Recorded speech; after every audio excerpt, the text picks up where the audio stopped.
We'd been wanting a small boat to use at a property we have on the eastern shore of Virginia. We have access to Chesapeake Bay and its countless tributaries, and while restoring our small house and property took precedence over the past 3 years, now it was time to think about getting back on the water. I didn't want a center console, though they're popular in the area, and while I thought about picking up a beat-up pontoon boat or fiberglass runabout of some sort or another for short money, after some bad used outboard experiences, I wanted to stay away from big old outboards with prohibitive replacement costs and impossible maintenance. Besides, all I really wanted was a simple and comfortable boat to gunk hole in the numerous creeks and protected waterways in the area. Speed and ocean capabilities were not requirements. Then a friend turned me on to a boat called the AF4, designed by Jim Michalak. Doing some research online, I found that it looked like a good fit for our requirements. Simple, small, and easily trailered with minimal draft and low horsepower requirements.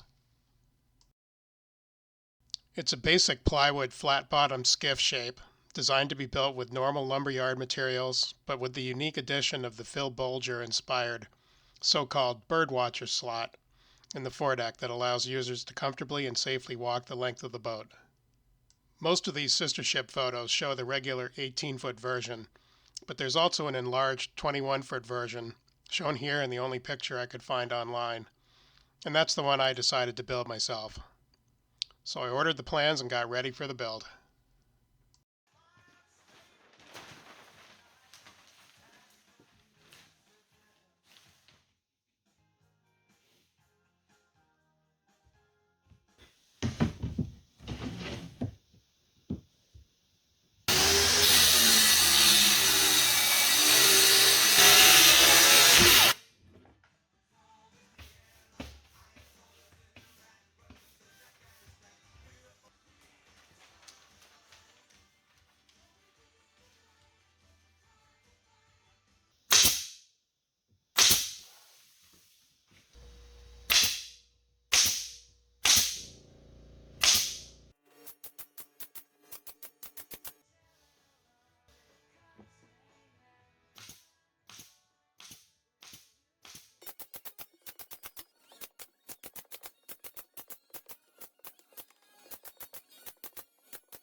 So I've chosen to mount my plans on some plywood. This is just leftover scrap plywood that I had in the shop. This is a piece I used as a tabletop for building something else.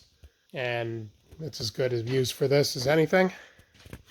And I've just laid it out to the size of the plan and stapled the plan to it.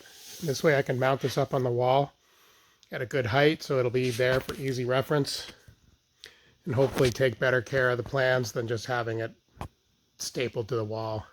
So this is what I did for whatever reason, whether it's worth it or not. And once I get ready to start the build, I'll hang these up on the wall where I'm going to build.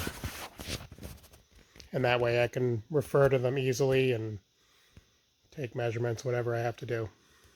This is one of 3 pieces. This is another piece that I secured. This piece was an existing piece of plywood. I had to cut the plan down a little bit, so I cut the borders off. Didn't affect the plan itself at all. It was basically the right size. I just had to cut the edges off the plan.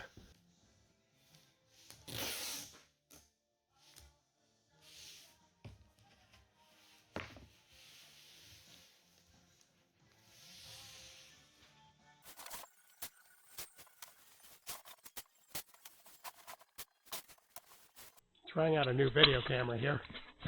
Yep, got to remember the lens cap. Hey, look at that.